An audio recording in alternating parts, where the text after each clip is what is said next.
Hello and welcome, and in today's video I'm going to show you the top 10 Ark creatures with special abilities. So without further ado, let's get into it, shall we? In at number 10 we have got the Thyla, and the reason why I'm putting this creature here is I just think it is so valuable to the Ark community, and also just as a general creature you can get so much use and versatility out of this creature, and it also does spawn on the island as well, so it is hugely accessible to all you Ark players out there, as everyone does have the island obviously.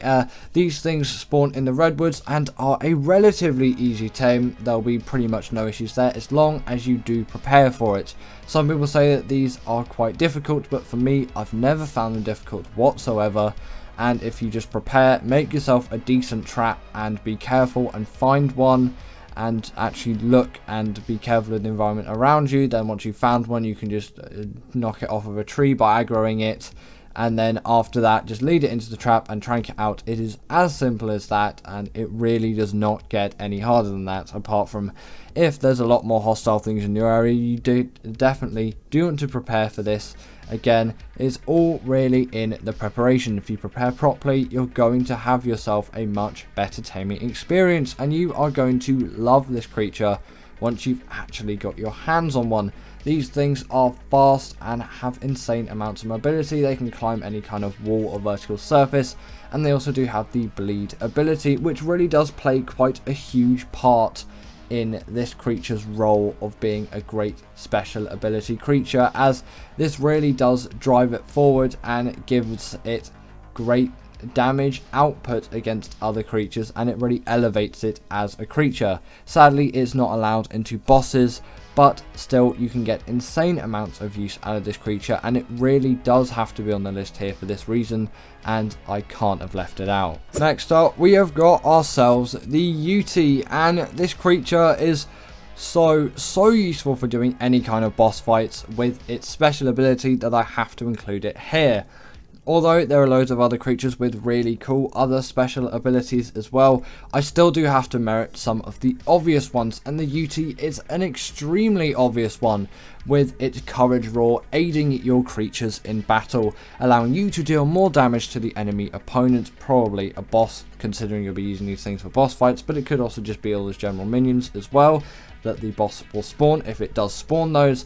And also on top of that, it does have a Fear Roar as well, which you can use to ward off enemies of certain sizes, although obviously again there is a size limit on that, so it's not really going to work. You can't just get the Broodmother to run away from you by enacting the Fear Roar, but still you can use that thing to great use, and I would recommend that you do use it in some boss fighting scenarios. It really can be useful in some cases for just deflecting off some of the minions if you really do need to hold back and, you know, give some space for you to get through. Sometimes it can help fix you getting stuck in a boss fight, which is useful, but you're mainly going to want to use that Courage Roar, and obviously that's just going to buff up your creatures and they're going to take less damage, and it's really going to be useful for you. Next up we have got the Maywing, and this creature is here just because it is so useful for any kind of travel up in the air, and that really does make it such a great special ability creature. Maybe you might consider gliding not to be a special ability, but I do, and it does act as a portable feeding trough as well, so if that doesn't count as a special ability, then I don't really know what your definition of special ability is, because not really any other creatures have the ability to do that, and therefore it is quite inherently special and unique as well. But that gliding ability is found on creatures like rock drakes, but I just find it easier to control on things like the Maywing, and the Maywing is definitely a star creature when it comes to travel. Like I said, it just gains so much speed, and you can tame it so early on. Very easy tame as well, dead cheap to trap, so easy to trank out, and you're really going to have no issues with taming this thing whatsoever. The only real downside is the maps that it spawn on, because maybe they're not the most friendly to get because they cost money. Not sure if they're on Fjorda though. If they are on Fjorda, then it's not too much an issue, but if they're only on Gen 2, then you're just going to have to get Gen 2 to get one of these things, but they might be on Fjorda considering how successful these things were as creatures. Next up, we have got the Snow Owl, and this creature is here for its healing ability. It really is, like, it's so priceless in a sense. Like, it's so invaluable. I just can't live without having this ability on an Arc creature. And although maybe it's not the most inventive one out there, it does definitely have a wealth of them for you to experience. So, you know, it's not going to get so high up on the list, but I think it does at least deserve that number 7 spot, at least, because, you know, you can just get insane use out of this creature, and it's just going to be so useful for you over all of your Arc playing. It really is going to pack a huge amount of punch with that gliding ability first, so you can really get some speed on it. Also does have some sort of infrared, like heat seeking ability, you could say, and that is going to just allow you to seek out any kind of organism that gives off heat, which I'm pretty sure is every single creature in the game. Useful for PvP if you're trying to track down players, or PvE scenarios when you're just trying to find some smaller creatures that are lost. You can kind of use it like night vision as well.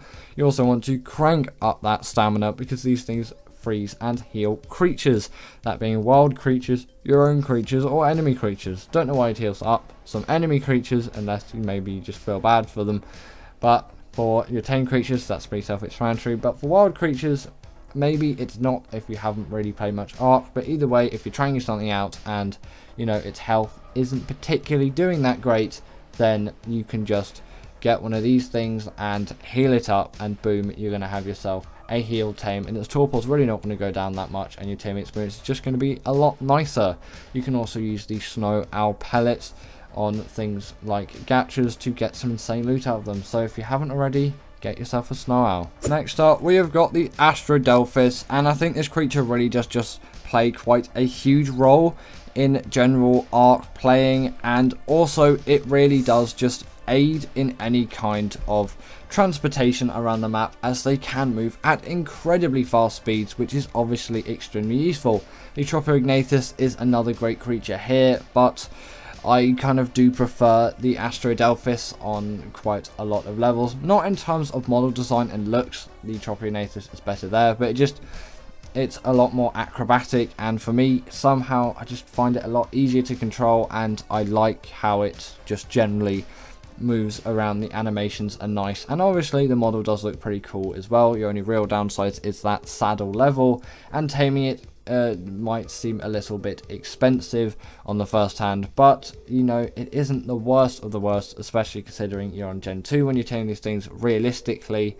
Again, not sure if they're on Fjorda, they might be on Fjorda, but Gen 2 is really easy for getting any kind of element, so it's not going to be too much of an issue whatsoever, at least most of the time. But yeah, really fast, really agile flying mount, and I do just really like this. It's like in a lot of ways the Astrocetus, but it does a different job and better. At number 5, we have got the Rhinoganatha, and this creature is here just because it is so packed with features, and I really do have to merit it for all of that. It does stand as a very great special ability creature, being able to pick up creatures of such great sizes up to things like Rexes and Paraceratheriums. It also kind of shoots a sort of lasery projectile-y thing, and I guess you might not classify that as a special ability. It's a little bit weaker on the side of special abilities, but for me that does, especially the picking up creatures of such large sizes. That is an ability which no other creature really does have, and that is just a really cool one, really inventive in a lot of ways. Maybe not the most creative, but it definitely adds quite a new, different dimension to the game, especially considering in ASA at the moment cryopods aren't a thing, so this is your only way of really transporting those big creatures around the map, unless obviously you're using a Quetzal with a platform saddle. But obviously that creature is not on the list, and the Rhinoganatha is in a lot of ways just the more convenient option. Its taming method is just the exact same as the Reapers, except it impregnates a dino. The Bronto is preferable, at least from my exploration, and also you need a lot of resources as well if you want 100% effectiveness. They were on screen there, but I don't really think they are too necessary to tame these things, as you're not going to be using them in bosses and things like that. So there's not really a point, in my opinion, to get 100% effectiveness. Even if I was taming a boss creature, I probably wouldn't even bother to get 100% effectiveness. Just feed it like a better food. In this case, obviously, it's not going to need really food. It is going to have cravings where you can give it those resources to get 100% effectiveness, but for my purposes, I don't really think it's that useful, and I've never done it myself. And I definitely do prefer the Reaper's gathering XP, because it feels like a bit more of a challenge in some way, and also being more enjoyable at the time, because it really does give you a lot of incentive, as it's something you do throughout the game to level up, but now you're doing it on a Reaper, and that's just, it works for me, whereas this not quite as much, but really inventive, cool special ability creature. Next up, we have got the Reaper, and this thing is just so good with its special abilities. It can slow down creatures with its tail attack, and also on top of that, it is just generally a really cool creature. And although maybe it doesn't have the hugest amount of special abilities, the only real one you could be saying is that tail attack. I've put it so high on the list because it's simply such a great creature, and I'm pretty sure it can kind of go underground as well, or you might not be able to do that. I might be sounding really stupid when saying that if I look at the Reaper's abilities. Let me just quickly search up Reaper arc abilities, because I need to refresh my mind. Yes, they can burrow underground, and then they can do those acidic projectiles. There we go. I was right, not sounding completely stupid, but yes, those two abilities really cool and inventive on top of an already pretty much near perfect creature, and especially with that amazing taming method, really was a huge innovator of the time. It does deserve to be on the list for the best special ability creatures, and especially considering there's an R version on Gen 2, so they're ridiculously easy to tame now. Everyone can really get their hands on them as long as they have Arboration or Gen 2. Next up, in at number 3, we have got the Shadowmane, and this creature is just jam-packed full of all kinds of abilities. It really does deserve a spot on the list, and obviously that is why I'm putting it here. It's just, it has the hydration buff, it has insane amounts of mobility. Its taming method, in a sense, you wouldn't really call a special ability, but definitely is something new, special, and interesting. Maybe not so new anymore, considering Gen 2 came out at least a good year and a half ago, 2 years maybe. I'm not actually sure of the date. I think it was summer of 2022, so about a year and a half.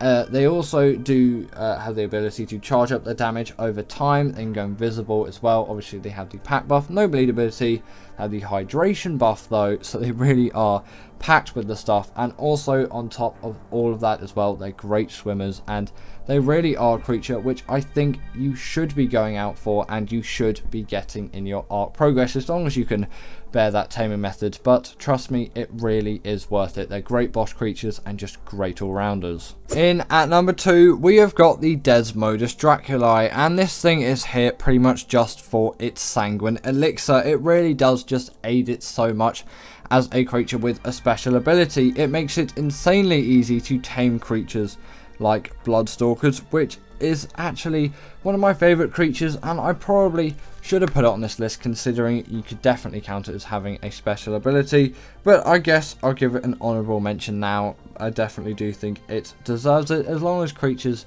like the Velonasaur, the Managama, those creatures are some really great suggestions as well, and I love those creatures to have in my Arc arsenal, and they really do have some nice, great special abilities on them. But the Desmodus here has the gliding ability and go invisible as well, although it can't do that in the Wasteland Spine because there is no night cycle, because you can only do that at night. It can also grapple onto any kind of wall, vertical surface, and it can farm blood bags and can craft sanguine elixir, so it really is just such a go-to creature for being an Arc special ability tame. And finally, in at number 1, we have got the Deinonychus, and this will always top my lists for Arc special ability creatures, depending on what the new creatures bring though. Who knows, maybe they could top the charts after this, but really this is just my go-to special ability creature. It has high amounts of mobility and really doesn't break the bank when it comes to taming these things, requiring such little amounts of resource and also really not too much technical difficulty as well. Maybe not the easiest in the world, requiring you to go to the Chalk Cliffs biome and steal an egg out of their nests of the Deinonychus and then obviously escaping them without dying, but it honestly isn't too bad, especially if you have yourself a crossbow and a grappling hook. You can just grapple yourself up into the cliffs and it really is going to be a quite easy time for you. And if you have a Pteranodon as well, that is going to make this stuff even easier. And then once you have one, you have such a mobile creature which is capable of doing tons of bleed damage to bosses, and it can also grapple onto all kinds of big creatures as well, inflicting even more bleed damage. These things also do not take full damage, which is just a nice bonus for me. They have the pack buff as well, which again does aid them in defeating bosses and just general damage dealing, and they can climb up any kind of wall, vertical surface, things like that. Although maybe not as elegantly as something like the Thyla, it takes a little bit of getting used to, but after that you really don't notice it. And I hugely enjoy the Thyla, not the Thyla, the Deinonychus. I do enjoy the Thyla, but the Deinonychus more so, and that's why it's in at number 1. In at number 10, we have got the Velonasaur, and I really personally think this definitely does have to make the list. It is often, in my opinion, very forgotten about, and also, on top of that, it is extremely cool and useful to me, and Wildcard have never revisited this creature, at least in like making a new one that's similar to it, that uses that same ability of essentially firing darts from its body onto other creatures. And maybe, I guess, maybe you shouldn't do that because, you know, like, it would not be too differentiated from the Velonasaur. Obviously, the Velonasaur did come out with Gen 2, but still, I feel like Wildcard could explore this idea even more, or give the Velonasaur some kind of TLC as well, because I do admit it is good. It is just really sad that its damage doesn't scale with its bullets, and you could really utilize that ability, which it has, even more, and get so much more use out of it and make it cooler. Obviously, by adding more damage you can actually make those better, and you could do like different kinds of bullets, like you have different plate types on something like the Stego. Like you could have some that curve around walls, like, you know, homing one. You could have ones that like set fire to things, one that freeze things. I kind of a bit Pokemon with all the different like fire, earth, but you could really get some good use out of it. Next up, we have got the gas bags, and I feel like this creature is really cool and very inventive, and as a fantasy creature it really just works for me, and I really find it such a great one. Like, I love the way it works and how it's implemented and how it moves around the map, because yes, it definitely does take quite a bit of a learning curve to actually fly these things somewhat efficiently, and in this B-roll I'm absolutely terrible at flying it. Sorry for the atrocious gameplay, you're just gonna have to deal with it, I guess. Either way, they're not the easiest thing to fly, but I can see how it would ergonomically work, and nowadays I am a lot better at flying these things. This B-roll is a little bit old and I should really consider updating it. I'll probably do that in the future at some point. But, you know, you still get the representation of the gas bags, and you can see how it works. Essentially, you level up your oxygen, and then that will give you gas, and then the gas allows you to fly around the map, because obviously that's what you use, and it will slowly deplete as you keep going. The one kind of downside about these things is they do take full damage, and also taming them can be pretty annoying because it's pretty buggy, and you definitely do have to be careful about that full damage, as if they run out really high in the air, considering they're not too easy to control, especially in the early stages, and you'll probably be doing this more in the early stages. You go up way too high and then just simply run out, and then you'll just kind of fall to your death, or you use a lot of damage. So not a lot of damage, you use up a lot of health. What am I talking about anymore? My brain is confuzzled again, like it was in yesterday's video. Either way, yeah, you don't want to do that. Obviously, if you do end up in that, you can simply just dismount just before you hit the ground, and it's not really that much of an issue. The only real issue then is just getting out and away from all of those pesky creatures which lie, you know, just on the ground. Obviously, the wyvern isn't a ground creature, but there was a lot of corrupted wyverns down there, and then I ended up just going way too high to the top of the map, so it really just show you definitely gotta be careful with these things, but I really think they're cool and I love the way they're implemented. Next up, we have got the Crystal Wyvern, and this creature is here just because it kind of expands on what the Wyvern does, and in my opinion, it just does it better. Its taming method is so much easier in my opinion and a lot more simple. I know it is locked behind a level 65 level like wall. Essentially you've got to get to level 65 to be able to tame this thing, and you do need the primal crystal, so you need to knock out one of these wyverns to actually get that primal crystal. But doing a note run isn't that bad, and knocking one of these things out can be very simply done with a pretty relatively inexpensive trap and some tracking arrows and a crossbow, or you could even just use a bow, but you know you'll probably have a crossbow by the time you tame one of these things, and they're just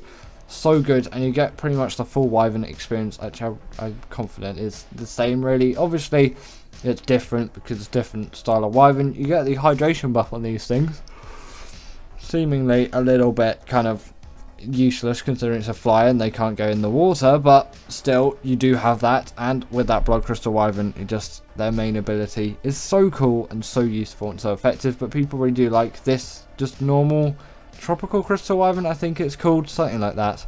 Not really too familiar with the name of these things. I usually just call them the crystal wyverns.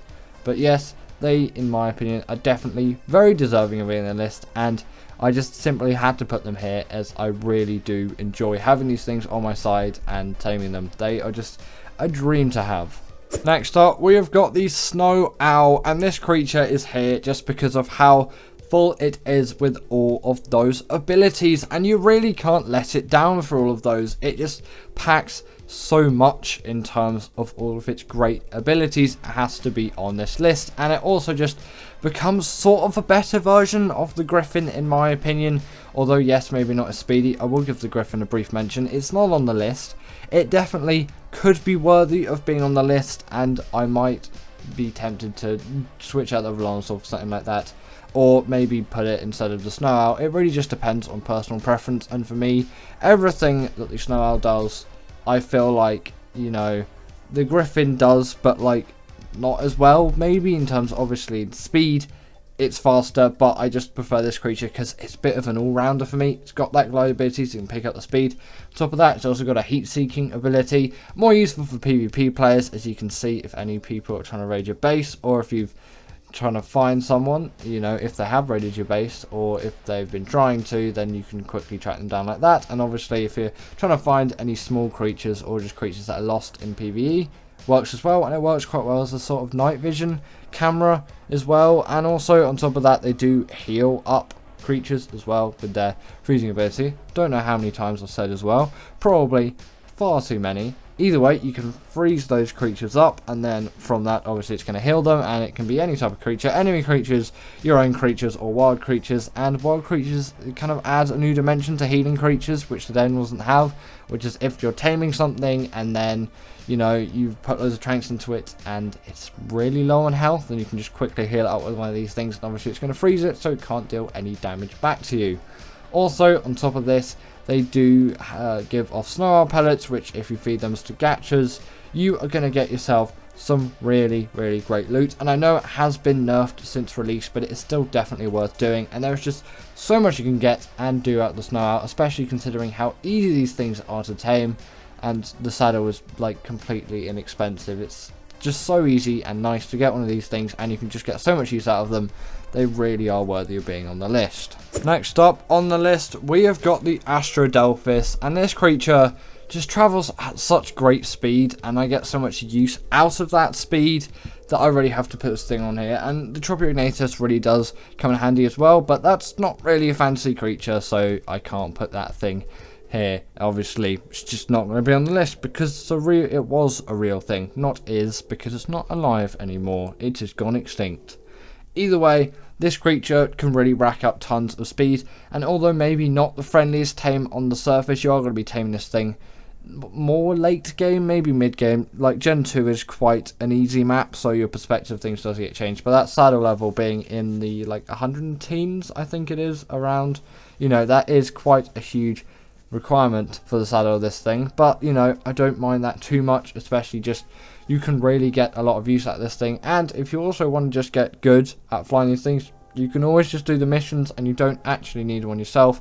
So then when you do actually tame one, you can already just be a perfect flyer of these things. I don't know why, but that's just what I did, because I wanted to be able to fly these things well, and I kind of knew there'd be a little bit of a challenge, at least for the start. That's just generally how I am with new creatures like this. I hadn't really used a Trophy Ignitus much back then, and I was just like, right, I'm just going to learn from this. Kind of did the Maywing a bit like that as well, although they are just tamed so early on, you know, you really don't have to struggle with getting those things to tame. In at number 5, we've got the Rock Drake, but I'm also going to kind of put it as a duo set of creatures. I'm going to put the Maywing here as well, as that is a tremendously great glider, capable of so much speed. It also acts as a portable Fiend Trough, and you can grab the berries too and glide along the surface of the water, and it's a pretty good swimmer as well, and it definitely should not be underrated for that. And now talking about the Rock Drake, it is a really great glider.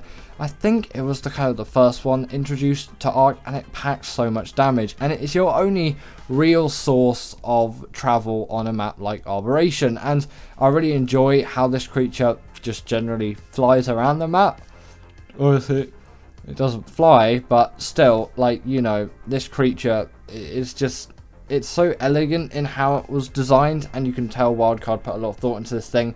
It really does fit into the map. It's just generally got a really cool model design. It looks really cool, and taming it, although is pretty much just the same as the Wyvern tame. You go get the egg, not from a trench, but just from a general nesting area down in the red zone, I think it's called. And then yeah, from there you get the Rock Drake egg, and then you get out and then use the air conditioners to do it. You're not going to really need, we're not really going to want to use campfires, because you need such a specific temperature. It's not even worth doing it. Not even sure if it really can be done with campfires, because I can't remember if it's a really low temperature or a really high temperature. Probably high considering it's incubation, but you never know with these things, and once you play loads of weird wacky mods, you're going to get some very weird incubation temperatures for things. Either way, they are particularly harsh on things like the Rock Drake, so use air conditioners, because then obviously that egg is not going to fail to hatch really, as long as you've got enough, and yeah, you're going to be perfectly fine. Next up, we have got the Desmodus, and this creature is here because it has Sanguine Elixir. It is a blood bag farm, and it is just capable of doing so much. It's a glider as well, and personally I do think it glides even better than something like the Snow Owl, and you can really tell it is an extremely high quality creature because of those animations. And I know it's not really going to affect how these things actually handle, because they already handle tremendously, but it really just show that Wildcard put quite a lot of effort into this creature, and the creatures just keep getting higher and higher quality as they're introduced into the game, and it is really nice to see all of these cool changes, and that is just why they are such nice creatures to use. And I really enjoy having creatures like this. It just makes my day, and having a creature as good as this, which can also gather blood bags and get to one of my favourite tames, which is the Bloodstalker, so I can tame more of those things as well. It's a really nice thing to have, and obviously that Sanguine Elixir does a third of the tame like that with a click of a button, and that gliding ability is nice. They can also go invisible at night as well, but I was in the Wastelands biome, so I couldn't show that to you. In at number 3, we have got the Shadowmane, and this creature is here just because it really is like sort of an epitome of a style of creature, which is sort of where the Thyla is in a way, and it just does everything the Thyla does, but better. Obviously it can't really climb walls or vertical surfaces, but it can jump to immense heights, which the Thyla can't, so it can still get that sort of range and get up things quite easily. And also on top of that, does not have the bleed ability, which is other downside. Sounded like I was going to say compliment there. I kind of was, and then I decided to mention that. Either way, these things do have the hydration buff, which the Thylas don't. On top of that, they do have the pack buff, which Thylas don't as well. And another actually downside, I know these are number 3 in the list and I'm still talking about downsides, is the taming methods, because it's god awful and I hate it. But they're really good swimmers in the water, capable of so much damage. They have such high mobility in packs. They can go invisible and do all kinds of crazy stuff like that. Obviously they get the pack buff, and they deal so much damage. They're such nice creatures to use and handle. They had to be on the list. In at number 2, we have got the Rhino Ganatha, and although my opinions aren't the best on this creature, I do admit it is a fan favourite of many, and that is why it has been pushed up into the number 2 spot. Personally, it wouldn't have really been on the list for me, as I find it is way too OP, but that can't really demote it for being such a great fantasy creature, and you can get so much use out of this thing.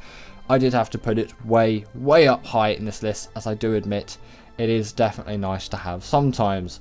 And when thinking about it, it can just pick up such a wide range of creatures like Rexus and Paraceratherians, which really didn't seem possible back in the early days of Arcanite. It's nice to see that sort of progression. Again, does feel a bit off that I can pick up creatures of that size, but it definitely does come in real handy, especially in ASA, considering cryopods aren't out at the moment, and they probably won't be here until extinction releases, or the community might sway the devs to add them in a little bit earlier, as it is quite an inconvenience to say the least. Also, these things deal tons of damage as well, and they have some really cool abilities, very nice animations, and the model is packed full of detail as well. The tame method is pretty much just ripped from the Reaper, and I do have a taming guide, so if I remember, I'll leave a card up there, and also you can just search it if I actually do forget, if you're wondering how to tame one. But you know, you probably do know how to tame one by now. They have been out for quite a while, and obviously they're maybe not the most difficult to tame, and people do make them out for being quite difficult. But if you have a net launcher or some kind of simple trap,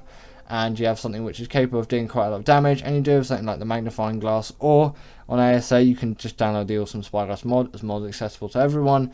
And obviously you got yourself a Bronto. You don't really need all of those resources, because I don't know why you'd want 100% effectiveness for this thing. It's not really a boss creature. It's not going to make too much difference, really, at least from my use of it. It's not actually too bad to tame. But just before we get into number 1, I do have to mention a few creatures, which are the Noglin, because I think that thing is just really cool, really nicely implemented. I also want to mention the Bloodstalker, my favourite underwater tame, but it didn't really make the list because it's not maybe the most popular for everyone out there, and there are just so many other creatures which I still want to put on their list. The Astrocetus is another really great shout as well. The Void Worm, often forgotten about, do really like that creature as well. So without further ado, let's get into the number 1 spot. And in at number 1, we have got the Reaper, and this creature is here just because it fits in so well with its map, and although maybe not the most inventive design for a creature, pretty much just the alien from Aliens, or Aliens, depending on what film you're watching, or it could even be Aliens 3, who knows, just that one, the Xenomorph. I think it's like kind of code name in the general Arc like code, or you spawn it in, is like Xenomorph thing, something like that. It's definitely not the Reaper, because it's not called that. Some people might think of the what is it called? The Grim Reaper, if you say Reaper. But in Arc, obviously, it's this Xenomorph thing. It's capable of doing so much damage as well. You feel like an absolute god when using it, and you can slow down creatures with its tail attack too. On top of that as well, it was the first to introduce that really cool taming method, where it impregnates you once you get it to a low enough amount of health, and then you keep its pheromones, and then you use its pheromones to actually stop it from... then stop the baby once it's born from killing you, and obviously while it's still inside you, you get loads of XP to get that thing up to 100% effectiveness. Really nice progression, and it really feels like you do have to work for this creature, but it really feels like it is all worth it in the end. And their model design is so perfect, and they really do fit into the map tremendously well, and I just really like the progression of these things. And with the R Reapers on Gen 2, they're ridiculously easy to tame, so if you've never tamed one before, maybe start there first. But anyway, that is the end of today's video, and I really hope that you all enjoyed, as I definitely did enjoy making it. As always, comment down below what is the best Arc Fantasy creature to you, and if you didn't agree, put your 10 best fantasy creatures in the comments below, and I'll see you all later.